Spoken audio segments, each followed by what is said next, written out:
Shalom jemaat Tuhan, terpujilah Tuhan kalau hari ini saya bisa kembali menyapa jemaat Tuhan semuanya. Dan kiranya melalui siraman rohani ini, dari renungan yang akan saya bagikan kepada kita semuanya, itu bisa menjadi tuntunan dalam kehidupan jemaat Tuhan dan juga panduan untuk kita hidup sesuai dengan kebenaran firman Tuhan. Seperti biasa saya menyampaikan kepada jemaat Tuhan semuanya, tetaplah bersemangat, teguh di dalam Tuhan. Sebab sesungguhnya kami, hamba-hamba Tuhan, setiap hari berdoa bersama untuk keberadaan jemaat Tuhan semua. Kasih setia dan damai sejahtera Allah senantiasa menyertai dan tinggal dalam kehidupan jemaat semuanya. Amin. Hari ini saya akan menyampaikan kebenaran firman Tuhan. Ya, ini adalah bagian kedua dari renungan berseri. Ya, dari Roma 12 ayat yang ke-10. Roma 12 ayat yang ke-10, firman Tuhan berkata demikian. Hendaknya kamu saling mengasihi sebagai saudara dan saling mendahului dalam memberi hormat. Sekali lagi, hendaklah kamu saling mengasihi sebagai saudara dan saling mendahului dalam memberi hormat. Ini ada dua hal yang akan saya bagikan kepada kita semuanya. Pertama adalah kasih, kedua adalah hormat, memberikan hormat. Sehingga dari dua hal ini saya mengambil satu tema, yaitu etika Kristen. Ya, kita sebagai orang di dalam Kristus harus memiliki etika. Dan etika orang di dalam Kristus itu tertulis semuanya di dalam Alkitab. Dan ini disebut sebagai etika Kristen. Etika Kristen mengatur banyak hal. Salah satunya adalah dalam hidup berkasih atau memberi kasih kepada orang yang ada di sekitar kita semuanya. Nah, kalau kita perhatikan di dalam surat Roma ini yang ditulis oleh Rasul Paulus, ya, di sini adalah kehidupan dalam berjemaat sebenarnya, ya. Kehidupan yang dalam berjemaat itu harus saling mengasihi. Nah, kalau kita perhatikan, ini penting sekali kenapa untuk ada di dalam lingkup gereja, lingkup orang-orang beriman. Kenapa? Kalau di dalam orang Kristen sendiri tidak memiliki kasih, otomatis di dalam persekutuan, di dalam gereja, di dalam kehidupan rohani orang Kristen itu pasti akan sering terjadi benturan, gesekan, dan juga perpecahan. Nah, ini pasti tentunya sangat disayangkan sekali.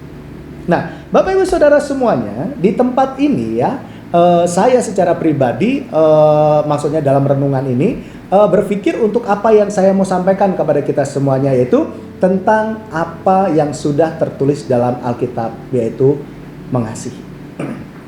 Berapa banyak gereja pecah, berapa banyak gereja hancur karena tidak ada kasih di dalamnya. Yang tadinya berjalan baik, yang tadinya berjalan mulus, yang tadinya tidak ada apa-apa, lalu terjadi konflik, lalu kemudian saling menyerang dan sebagainya, saling ego, tidak ada kasih, kemudian menjadi hancur gerejanya.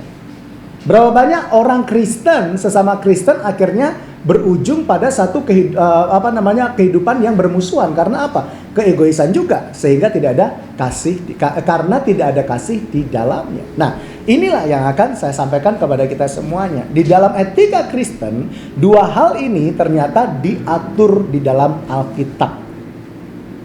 Kenapa kita harus saling mengasihi? Ya, itu tentunya salah satu wujud iman kita di dalam Kristus.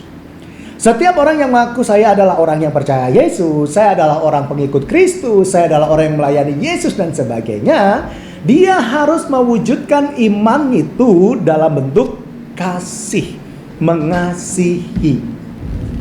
Ya. Di dalam kasih itu ada pengampunan, memaafkan, berdamai, ya. Lebih mengutamakan kesatuan, kedamaian daripada permusuhan. Tentunya kita bukanlah orang yang sempurna, betul? Kita pasti ada masa di mana kita gesekan satu dengan yang lain. Nah, kalau kita tidak punya kasih, gesekan ini pasti akan semakin panas dan akan semakin melebar kemana-mana. Tetapi kalau kita punya kasih, kita mulai merenung, ini yang salah siapa? Oh, ternyata yang salah saya. Maka saya minta kepada Roh Kudus untuk supaya memberikan kekuatan kepada saya, ya, secara pribadi untuk memohon pengampunan atau maaf kepada orang yang saya sakiti. Dan sebaliknya, ketika ada orang yang menyakiti saya berdoa kepada Tuhan supaya saya bisa mengampuni, memaafkan dan sebagainya. Sehingga ketika orang itu datang kepada saya, dia sadar bahwa dia salah, mohon maaf, mohon ampun, saya diberikan kekuatan oleh Roh Kudus untuk memberikan pengampunan tersebut. Akhirnya terjadilah yang namanya perdamaian. Nah, hal ini yang menjadi PR buat kita semuanya. bahwa kadang-kadang kita melupakan etika Kristen ini, ya, di dalam hal berjemaat, di dalam hal bersosial, di dalam hal bersaudara di dalam Kristus, ya. Kadang ego lebih tinggi sehingga tidak hidup di dalam kasih Tuhan. Nah, inilah menjadi pelajaran buat kita semuanya. Adakah Yesus di dalam hidup kita? Buktikan dari perilaku kita dalam hal etika Kristen. Yang kedua adalah saling memberi hormat. Ini adalah hal yang langka mungkin ya, ke depannya itu akan sangat langka. Orang memberikan hormat kepada yang lain, terlebih juga kepada orang yang lebih tua. Saya tidak mendiskriminasikan ya untuk yang disebut generasi Z ya. Tapi belakangan memang anak-anak zaman sekarang ya, itu kurang respect dengan orang yang lebih tua. Menganggap oh ini teman, oh ini apa segala macam, sehingga rasa hormatnya itu tidak bisa dilihat secara langsung, ya. Akrab iya, tapi respect di depan orang, di tempat umum dan sebagainya, itu banyak kita temukan di media sosial itu yang tidak seperti orang-orang yang pada masa tahun 80-an, ya 80 sekian 70, ya 80 sekian lah gitu ya. Nah, hal ini sangat disayangkan sekali. Sedangkan di dalam ayat firman Tuhan ini mengingatkan kepada kita semuanya supaya kita saling mendahului dalam memberi hormat. Karena apa? Dengan kita saling mendahului memberi hormat, kita tuh merasa bahwa orang lain lebih penting dari kita, orang lain lebih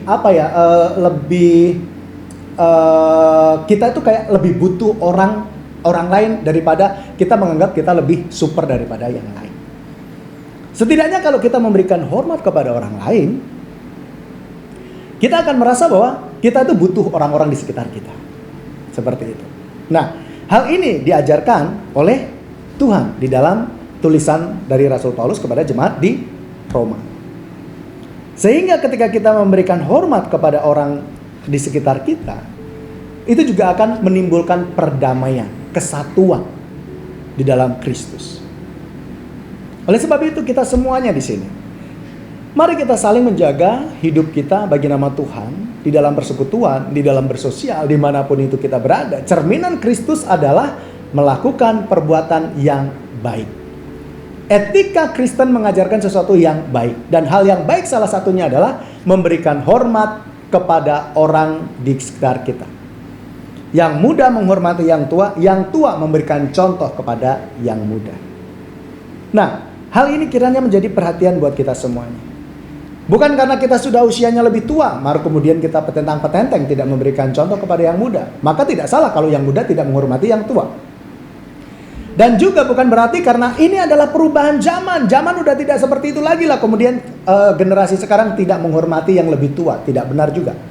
Karena sampai kapanpun Alkitab akan selalu itu adalah kebenaran Allah yang tidak akan pernah bisa dihapus dari dunia ini. Yang dimana di dalam Alkitab ini mengajarkan orang harus selalu memberikan hormat kepada yang lain. Itu sebabnya disarankan hendaklah kita, artinya ada usaha kita untuk memberikan hormat kepada satu kepada yang lain. Yang muda kepada yang tua kepada yang muda. Sehingga tercapai kedamaian di dalam tubuh Kristus. Apakah kita di sini sudah menjalankan etika Kristen ini?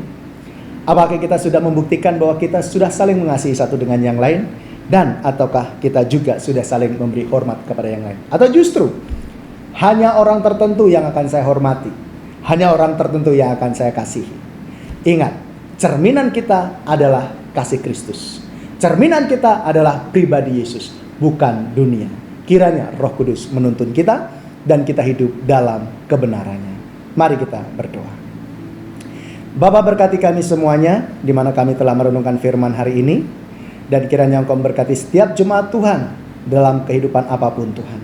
Hidup dalam damai-Mu, hidup dalam kasih-Mu, hidup dalam cerminan kasih Tuhan, di mana mereka hidup sesuai dengan etika Kristen, mengasihi dan juga hidup dalam memberikan hormat kepada yang lain.